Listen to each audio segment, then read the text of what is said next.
Dope voice music.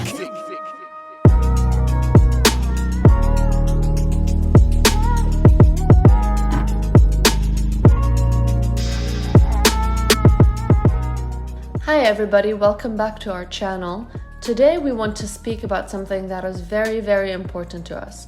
And we want to make sure that the focus is on what we are saying and not what we are doing or what we look like. And this is why we decided not to use video, but just our audio and show a black screen instead.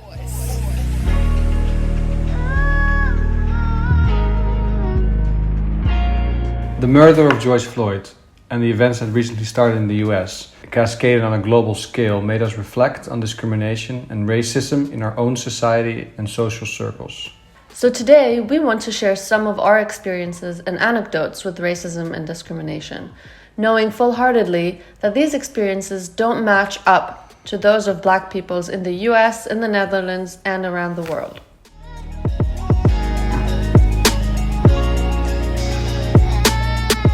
So in the Netherlands, the most obvious and controversial issue is Zwarte Piet or Black Piet. For those of you that don't know, it is a tradition that starts a little before Christmas. So it's sort of like Santa Claus, where Sinterklaas has helpers, but instead of elves, they are black characters that are depicted very sort of comically in a way, or like a caricature. They have big lips and afro hair. They have old school dresses. They are definitely in servitude of Sinterklaas. With the black face, of course. Of course, the black face, yes.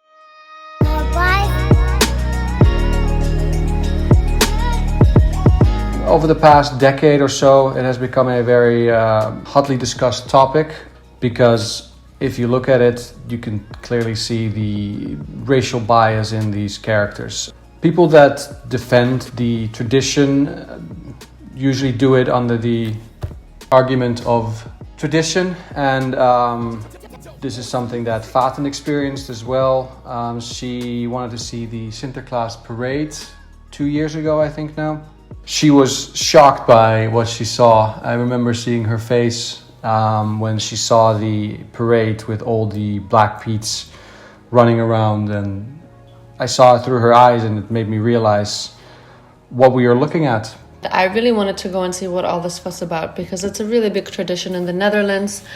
And I think my shock was that so many families also contribute to that every year. So it's their tradition that every year they participate in the parade, they paint their faces in black, and they paint their children's faces in black and dress them as well. And I remember my first comment was, how can the parents use their kids to promote such a concept, and basically to promote racism unintentionally or intentionally, and whether these kids even know what they're doing. I started noticing all of the shops around our area and the bakeries that sell blackface cookies. When it's Easter, there are Easter eggs, there's chocolate, and around Sinterklaas, there's cookies with blackface everywhere.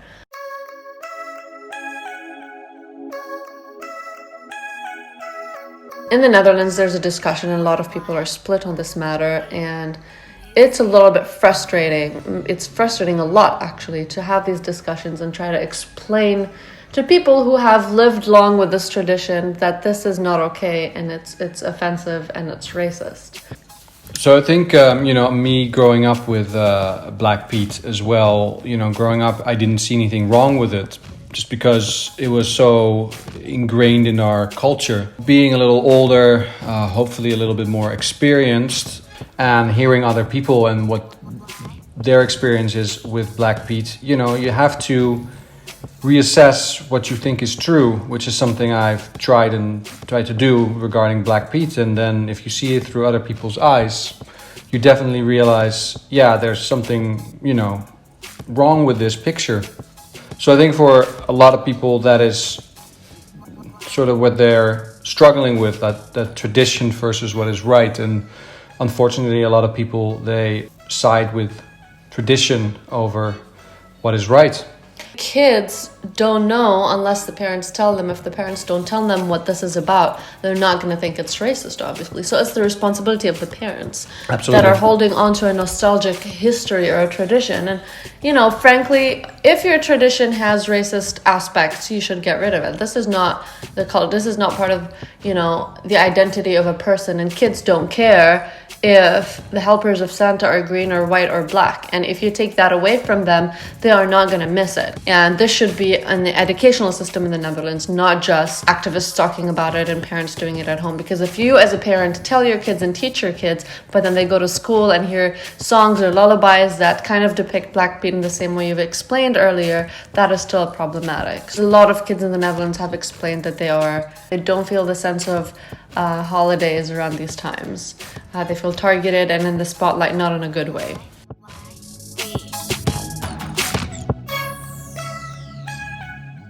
Microaggression is very subtle and you can't always identify it. And in most cases, actually, for me, I hear something or experience something and then it takes me time to realize this is not okay. And sometimes it's after the fact and I get really, really frustrated. But now that as I learn more and I understand myself more and my surroundings, I've noticed or was able to realize that a lot of experiences I've had are not okay and are racist, whether it's intentionally or not.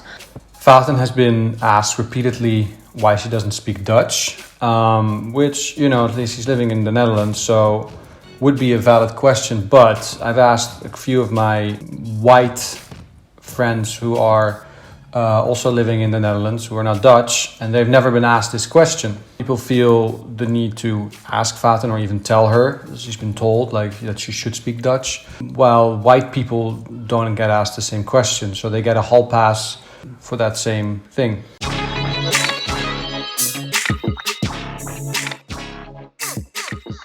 And the message that you send with that is that white people from other countries are good enough just the way they are. They don't have to put more effort into integrating. But if you're not white and you obviously look like a foreigner based on the color of your skin, then you have to do more to integrate, to be accepted. One example I do remember is one time Josh and I volunteered in the elections in The Hague. So we were counting votes and helping with one of the polling stations. And it was me and 3 other guys with Josh. And I was the only person of color besides one other person who was Mexican Dutch. And a couple of white Dutch people who came to vote made comments about speaking Dutch. And although the guy who was Mexican Dutch he was born and raised in the Netherlands, he spoke fluent Dutch. I remember a comment from a lady that told him, you should be practicing Dutch. It's good for you. It's good that you're learning it.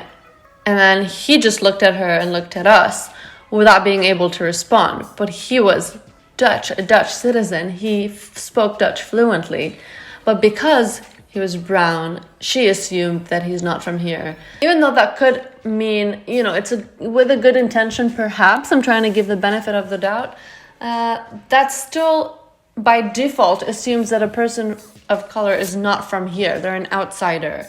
And that is an example of microaggression. Another comment on the same day was exactly what Josh said, like, why don't you speak Dutch? And although I felt like I was contributing in local elections and trying to be part of the society, that comment made me feel like I don't belong there and that it's not good enough anymore.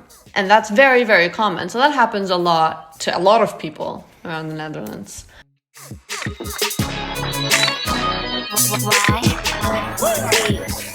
I also read that in Dutch school books, minorities are not represented to ratio. And when they are usually doing manual labor or are represented in lower socio-economical classes. Black people are depicted as professional athletes more so than white people. Looking back, I also remember seeing this in high school. And I do believe that these subtleties leave an impact on children. I mean, if you see these in school books and that is all you see, then that is what you start to believe. And that becomes the norm for you. Didn't you also say that sometimes or mostly immigrants are depicted as having a kebab shop? Yeah, I definitely remember that, seeing, you know, Ali having a kebab shop in the Netherlands, because that was the norm.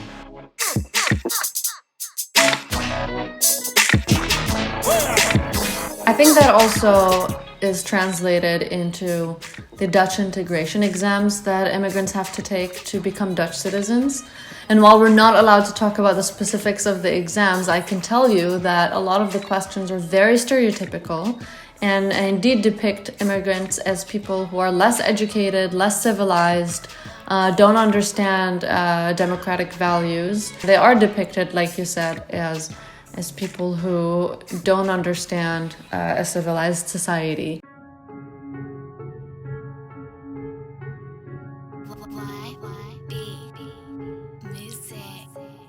This sends a message again that you are an outsider and you are less.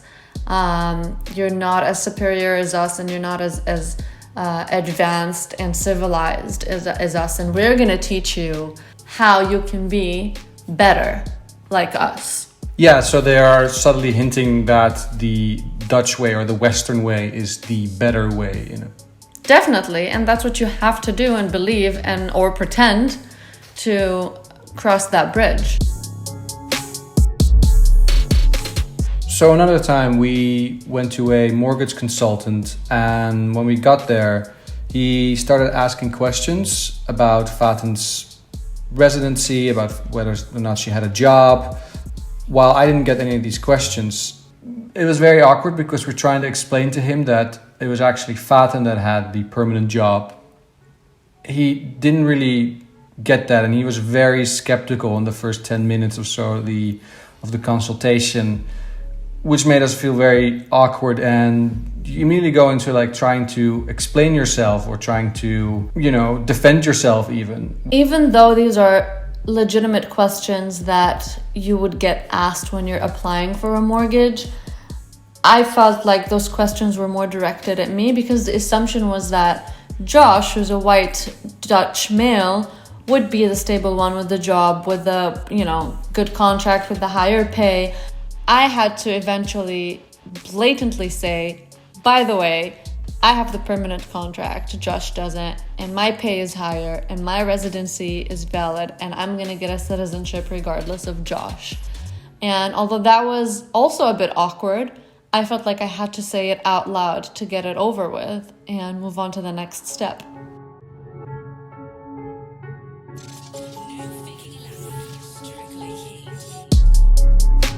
Our family and friends are very caring people, and they love us and understand our interracial relationship. A lot of times they do say things that are, you know, with a good intention, but comes out wrong because there's a lack of context or understanding. One thing that I remember very well, and that happens to a lot of people, and it's a broken record almost on the side of people who want to show solidarity with people of color but don't understand why saying this particular sentence is wrong. And this sentence is, I don't see color, or I don't see you as a different color. And a close member of our family told me that in an attempt to make me feel like I'm equal to Josh. However, this is not the way you communicate that, because when you tell somebody I don't see color, you're erasing them from their ethnicity, race, identity, whatever they feel proud of. I am proud that I'm brown, and I want you to see my color. I want you to acknowledge it, respect it, and celebrate it. I want you to say, I see your color, and I think it's beautiful, and I think it's great, and you are perfect and worth it the way you are. I don't want you to see me as equal by not seeing my color.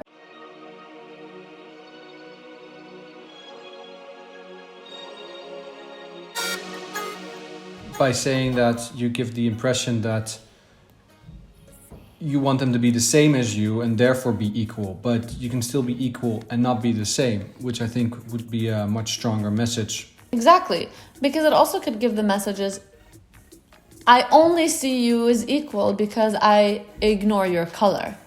Yeah. And although that's probably not what a lot of people mean, but that is the message. And if you keep saying that and normalizing it, it becomes another form of microaggression against people of color, where they feel like they have to hide part of themselves, which they can't because it's the color of the skin. They can't hide it. But they feel like that's something that has to be out of the equation for them to be equal to everybody else. And like you said, the powerful message is to further acknowledge it and amplify it and then support it.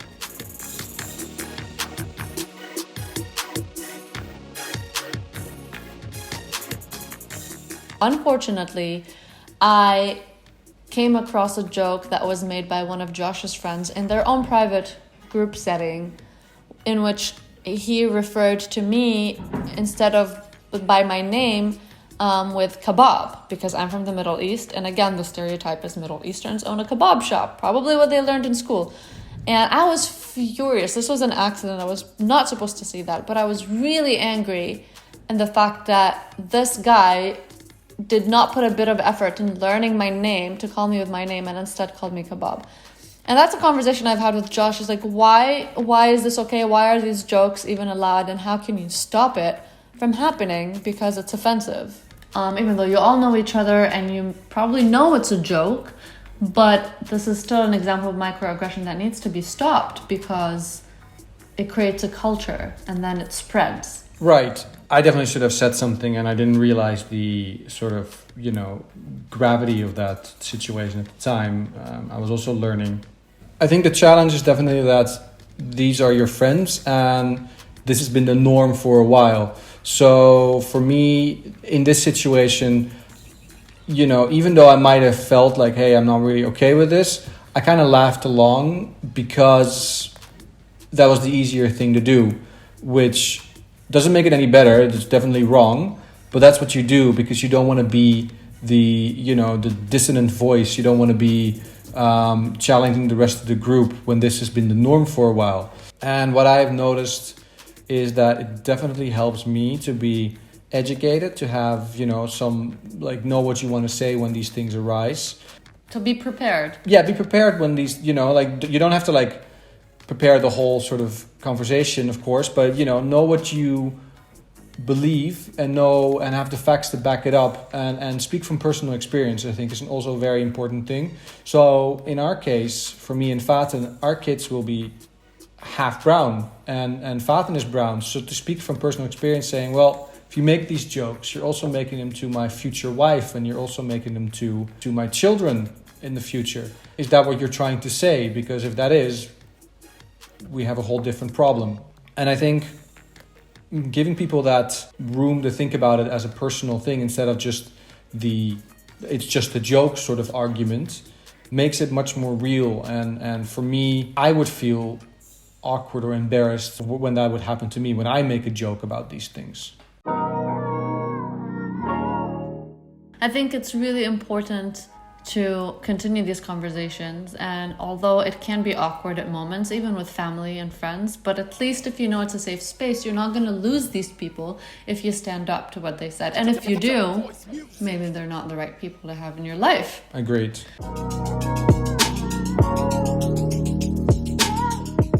Everybody has a responsibility to stand up and speak up when they see an incident of injustice or racism, either to educate or to interfere.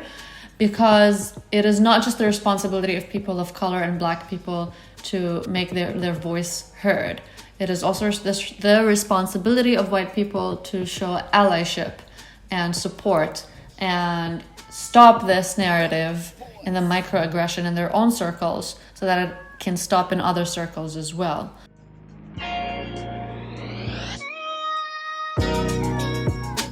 I also read a study that says that Middle Easterns are less likely to get a call back for a job interview compared to any other minority group in the Netherlands, which makes sense to me because it's not a coincidence that Josh and I have been applying to so many jobs in the past year and I've gotten 0 call back and interview, and Josh gets flooded with phone calls and interviews, whether they're phone interviews or in-person interviews. Whether he gets the job or not, he gets that opportunity to speak and introduce himself, and I have not gotten the same opportunity.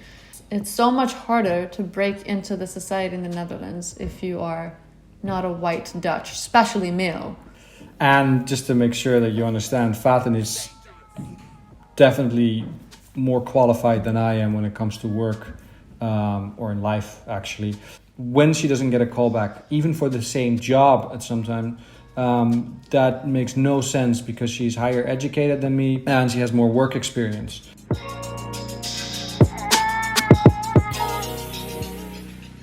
So we've mentioned all of these experiences, of course not to say that we have it worse than other people. We wanted to mention it to show that racism has no borders. Even in the Netherlands, this happens, and there are forms of microaggression, sometimes from the closest people to you, even if it's unintentionally.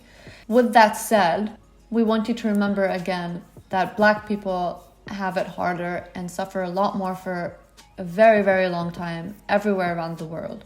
You should support in any way you can, whether it's speaking up, learning, reading, educating other people, donating, or even supporting Black-owned business. So this episode, we want to shed light on Black-owned businesses and entrepreneurs here in the Netherlands where we live. So instead of following us and inviting you to subscribe to our channels, we want to invite you to follow Black-owned businesses on Instagram and support them. When you want to buy something the next time, take a minute to think, can I support a Black-owned business instead? So what we will do is we will list some accounts in the description under our video, but it's also really important to stay educated on issues of social justice and to be able to support each other and Black people specifically. So we have compiled some suggestions on what to watch, what podcasts to listen to, some good books to read. You can find all of that in the description. We want to do better, we have to do better, and we know we can. So let's start today.